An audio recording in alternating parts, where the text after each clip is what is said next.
Hello everyone. In this video lecture we are discussing about the concentrated force जिसे हम बॉन्जिक equation के through explain करेंगे। ये जो टॉपिक है वो यूनिट 4 के अंदर है जिसका नाम है stresses due to applied loads and consolidation. जैसे कि यूनिट के नाम से ही क्लियर है कि जो स्ट्रेस जनरेट होगा जो हम अप्लाइड लोड सॉइल पे अप्लाई करेंगे उसका कुछ इक्वेशन वगैरह जनरेट होगा, ठीक है। और कंसोलिडेशन दैट मीन्स कि जो सॉइल के वॉल्यूम में चेंज होगा, जैसे कि हम सॉइल पे कुछ लोड अप्लाई करते हैं तो उसके कारण जो उसके वॉल्यूम में चेंज होगा, वॉइड रेशियो रिड्यूस होंगे जिसे हम बोलते हैं कॉम्पैक्शन, और अगर वाटर वॉइड रेशियो से रिमूव हो रहा है उसे हम बोलते हैं कंसोलिडेशन। तो इसके बारे में हम आगे अब डिटेल में पढ़ेंगे। तो चलिए अब हम आगे देखते हैं। सबसे पहला हमारा जो टॉपिक है वो है introduction. In this chapter we shall discuss the stresses and displacement in soil mass. मतलब कि हमारा जो सॉइल मास है उसमें कितना स्ट्रेस लग रहा है, कितना स्ट्रेस जनरेट हो रहा है और उस स्ट्रेस के कारण उसमें कितना डिस्प्लेसमेंट हो रहा है उसके शेप में, उसके वॉल्यूम में, उसके साइज़ में, due to various type of surface loading. बहुत सारे टाइप के सरफेस लोडिंग होते हैं, ठीक है। उसके कारण द डेरिवेशन ऑफ वेरियस फॉर्मूले यूज्ड फॉर स्ट्रेस डिस्ट्रीब्यूशन। अब ये स्ट्रेस कैलकुलेट करने के लिए बहुत सारे फॉर्मूले हम यूज़ करते हैं, उसके बारे में अब हम आगे देखेंगे। तो चलिए अब हम आगे देखते हैं। नेक्स्ट टॉपिक है हमारा stress distribution due to self weight of soil. अब यहाँ पे जो ये बोल रहा है सेल्फ वेट, दैट मीन्स जो सॉइल मास है उसका खुद का वेट जो वो ट्रांसफ़र करेगा, उसके कारण भी स्ट्रेस जनरेट होगा।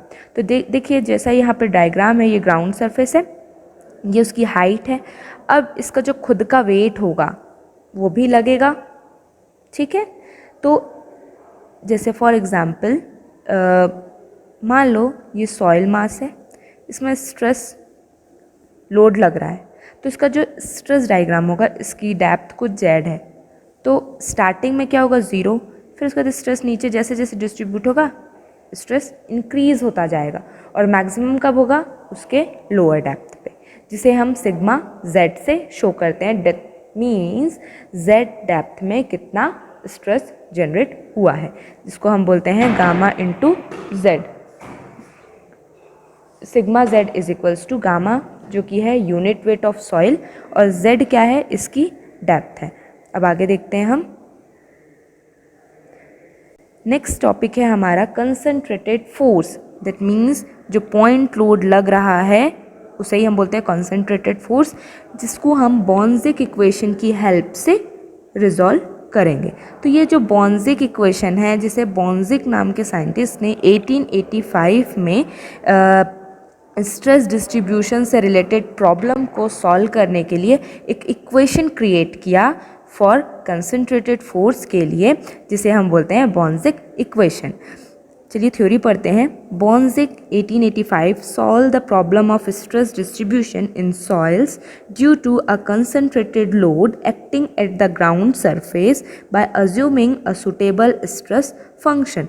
ये क्या बोल रहा है कि बॉन्जिक नाम के साइंटिस्ट ने 1885 में कंसंट्रेटेड लोड जो ग्राउंड सरफेस में एक्ट कर रहा है उसके लिए स्ट्रेस का कैलकुलेशन एक्सप्लेन किया है। The following assumption are made in the solution by the theory of elasticity. इसमें जो थ्योरी यूज़ हुई है वो है थ्योरी ऑफ इलास्टिसिटी। चलिए अब आगे देखते हैं। फर्स्ट है assumption, the soil mass is an elastic medium. मतलब कि जो सॉइल है वो हमारा इलास्टिक स्टेट में होगा, for which the modulus of elasticity E is constant. E क्या होता है, स्ट्रेस अपॉन स्ट्रेन, ठीक है, स्ट्रेस अपॉन स्ट्रेन। तो इसकी जो वैल्यू है, ठीक है, वो कांस्टेंट रहेगी। Second, the soil mass is homogeneous, that means homogeneous अगर कोई सॉइल को हम बोल रहे हैं मतलब उसकी सारी वैल्यू किसी एक पॉइंट पे सेम होगी। That is all it's constituent that part or element are similar and it has identical properties at every point in it in identical direction. किसी भी एक डायरेक्शन में, किसी भी एक पर्टिकुलर पॉइंट में, एवरी पॉइंट पे वो जो प्रॉपर्टी शो करेगा वो सेम रहेगा. थर्ड पॉइंट है the soil mass is isotropic, that is it has identical elastic properties in all direction through any point of it. किसी भी डायरेक्शन में हम चले जाएं उसकी प्रॉपर्टी सेम होगी, लेकिन होमोजीनियस का मतलब होता है किसी एक डायरेक्शन में हर एक पॉइंट पे उसकी वैल्यू सेम होगी. क्लियर है? चलिए अब आगे देखते हैं. फोर्थ है the soil mass is semi infinite. Soil जो है वो सेमी इनफाइनाइट होगा, फाइनाइट नहीं होगा.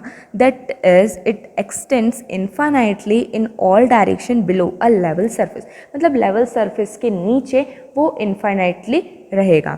Late a point load Q, हम एक पॉइंट पे क्यू लोड अप्लाई कर रहे हैं. Single concentrated vertical load act at the ground surface at a point O. Point O में एक क्यू नाम का कंसनट्रेटेड लोड अप्लाई किया जा रहा है. May be taken as the origin of the X Y Z axis as shown. Let us find the stress components at a point P in the soil mass having coordinates x, y, z or having a radial horizontal distance r and vertical distance z from the point O. चलिए diagram देखते हैं. देखिए यहाँ पर ये diagram है, ये point O है जहाँ पर ये Q कंसनट्रेटेड लोड एक्ट कर रहा है, Z डेप्थ है. तो हमने एक स्मॉल सॉइल का मास कंसीडर किया, सॉइल का पार्टिकल कंसीडर किया.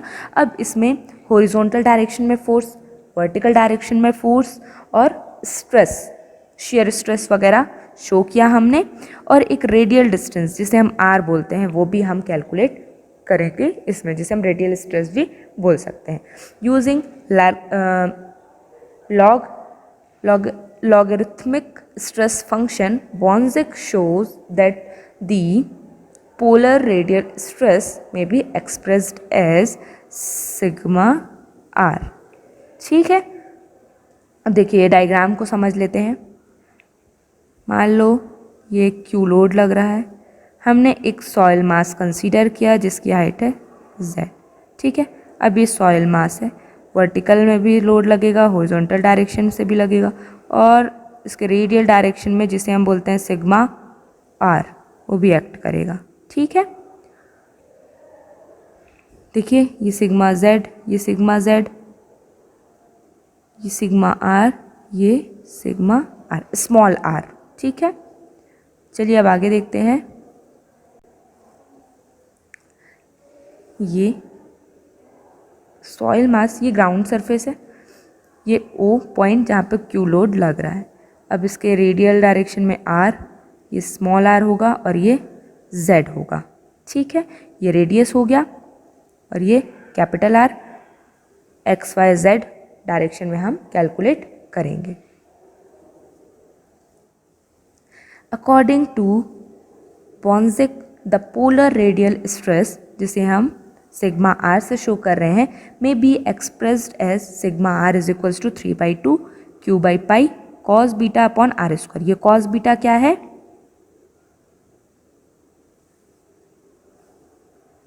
ये वर्टिकल से जो रेडियल लाइन गई है उसके बीच जो एंगल बनेगा उसे हम बोलते हैं बीटा.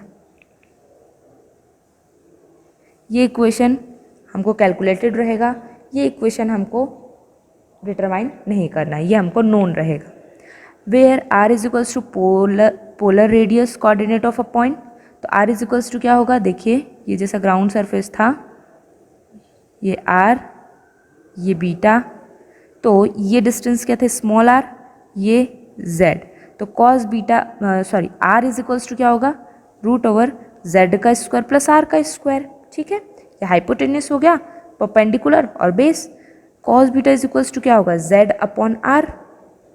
तो sigma r is equals to 3/2 q upon pi cos beta z upon r. Values put कर देते हैं. कॉस बीटा के प्लेस में अगर हम z अपॉन r पुट करते हैं और ऑलरेडी यहाँ r स्क्वायर है तो क्या हो जाएगा? z upon r cube. Clear है यहाँ? चलिए अब आगे देखते हैं।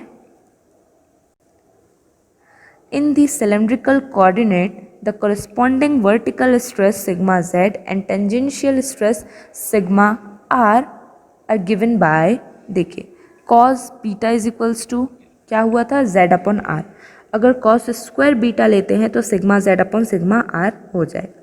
दैट मीन्स सिग्मा, इसको हम sigma z is equals to sigma r into cos square beta लिख सकते हैं।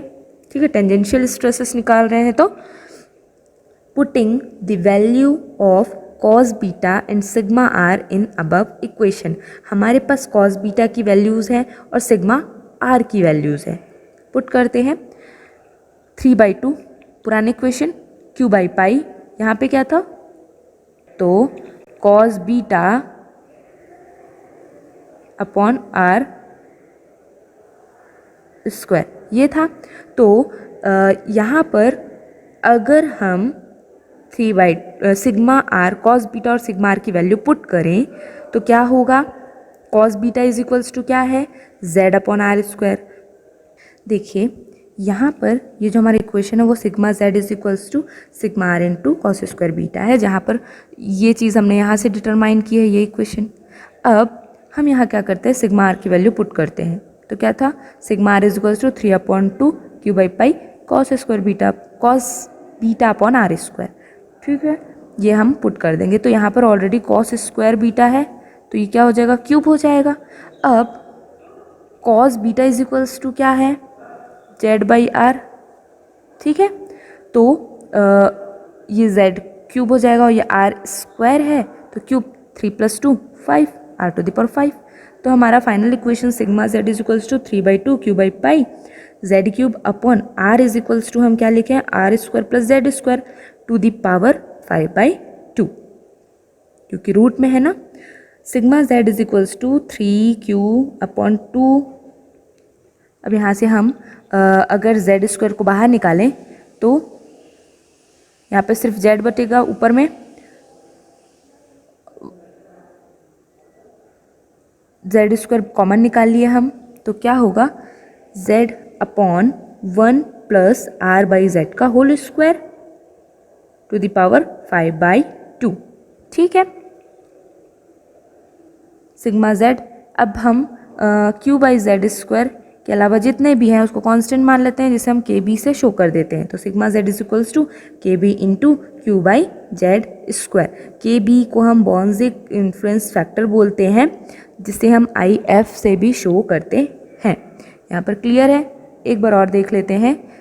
Sigma Z is equals to sigma R into cos square beta. यहाँ पर हमको सिग्मा आर की वैल्यू पुट करनी है, जस्ट इसके पहले स्लाइड में हमने देखा तो sigma R is equals to होता है 3/2 Q upon pi cos beta upon R square. ये हम पुट कर दिया, ऑलरेडी कॉस स्क्वायर है तो ये कॉस क्यूब हो जाएगा। Then cos beta is equals to होता है जेड अपॉन आर, तो ये पुट करेंगे तो हमको ये चीज़ें मिलेंगी। अब सिग्मा आर का ये फाइनल हो गया। अब हम क्या करेंगे, इसमें आर जेड स्क्वायर कॉमन निकाल लेते हैं तो क्या होगा, जेड स्क्वायर हम यहाँ से बाहर निकालते हैं तो टोटल होल में 5/2 हो जाएगा पावर में, और z upon 1 upon 1 plus R by Z का स्क्वायर। अब यहाँ पर ये z है। अब sigma Z is equals to, सारे टर्म को हम के बी कॉन्स्टेंट ले लेते हैं क्यू बाई जेड स्क्वायर को छोड़ के। अब के बी को हम बोलते हैं आई एफ भी बोलते हैं, और I F is equals to होता है I B Q by Z square. K B को हम बॉन्जिक इन्फ्लुएंस फैक्टर बोलते हैं। चलिए अब आगे देखते हैं। Again tau R Z shear stress in radial direction, ये होता है डायरेक्ट फॉर्मूला इसका, half sigma R into sine 2 beta. तो sigma R is equals to 3/2 Q by pi cos beta upon R square होता है, वो हम पुट कर देंगे। Then sine 2 beta is equals to क्या होता है 2 cos beta into sine beta, तो यहाँ से ये 2 और ये 2 कैंसिल आउट हो जाएगा। Then tau R Z is equals to 3/2 Q by pi cos square beta into sine beta upon R square. देखिए साइन 2 बीटा क्या होता है 2 cos beta into sine beta, और sine beta is equals to R by Z, cos beta is equals to Z by R. ठीक है, ये वहाँ पे जो ट्राइंगल बन रहा था उससे हम कैलकुलेट कर लेंगे। Put in the value of sine beta and cos beta in above equation, इस इक्वेशन में हम साइन बीटा और कॉस बीटा की वैल्यूज पुट करते हैं। चलिए आगे देखते हैं।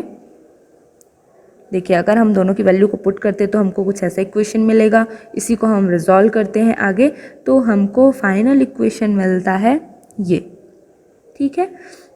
3/2 क्यू बाई पाई 1/z⁵ को हम बाहर निकाल लेते हैं तो अंदर में बचेगा z²r/1 + r/z²⁵ देखिए r = क्या था, √r² + z², या फिर हम इसको ऐसे भी लिख सकते हैं r² = r² + z²। वो ये कहाँ से मिला हमको, इस स्मॉल ट्रायंगल से। यहाँ पे लोड अप्लाई पड़ रहा था, ये कैपिटल R, ये स्मॉल r, ये z, तो r² = z² + r²। क्लियर है। तो ये हमको जो फाइनल रिजल्ट मिला है उसको हमको याद करके रखना है। चलिए अब इसके आगे देखते हैं। It should be emphasized that although both vertical normal stress and shearing stress are independent of the elastic constant, ये जो हम vertical stress, normal stress और shearing stress कैलकुलेट किए वो टोटली इंडिपेंडेंट होगा elastic constant मतलब कि E और म्यू से। They are very much dependent on the assumption of linear elasticity, ये डिपेंडेंट होगा लीनियर इलास्टिसिटी पे। ये बिल्कुल भी स्ट्रेस और वर्टिकल स्ट्रेस, शेयरिंग स्ट्रेस पे डिपेंडेंट नहीं होगा। The influence factor is a function of r/z which is dimensionless. जो इन्फ्लुएंस फैक्टर है IF से जिससे हम शो करते हैं वो डायमेंशनलेस है। Thus, if it is required to find the vertical stress at a point situated at a radial distance r and a depth z below the loaded point, find the influence factor, जिसे हम IF बोलते हैं। IF = होता है r/z and then multiply it by q/z² to get the vertical stress। अगर हम IF में IF = q/z² into r/z, इसका अगर हम मल्टीप्लाई कर दें तो हमको वर्टिकल स्ट्रेस डायरेक्टली मिल सकता है। मतलब इसकी कहने का मतलब क्या है, अगर हमको वर्टिकल स्ट्रेस डिटरमाइन करना है तो हम क्या करेंगे, इन्फ्लुएंस फैक्टर इंटू q/z², ठीक है, जहाँ पर ये क्या है r/z, ये इसके कहने का मतलब है। आई होप ये आपको क्लियर हो गया होगा। आप इसको एक बार खुद से कॉपी पे लिख के सॉल्व करिएगा तो जो कैलकुलेशन वर्क है वो और भी अच्छे से क्लियर हो जाएगा। अब इसके आगे का जो एक्सप्लेनेशन है, आगे के जो टॉपिक है वो हम नेक्स्ट वीडियो लेक्चर में देखेंगे। तो चलिए अब हम मिलते हैं नेक्स्ट वीडियो लेक्चर में।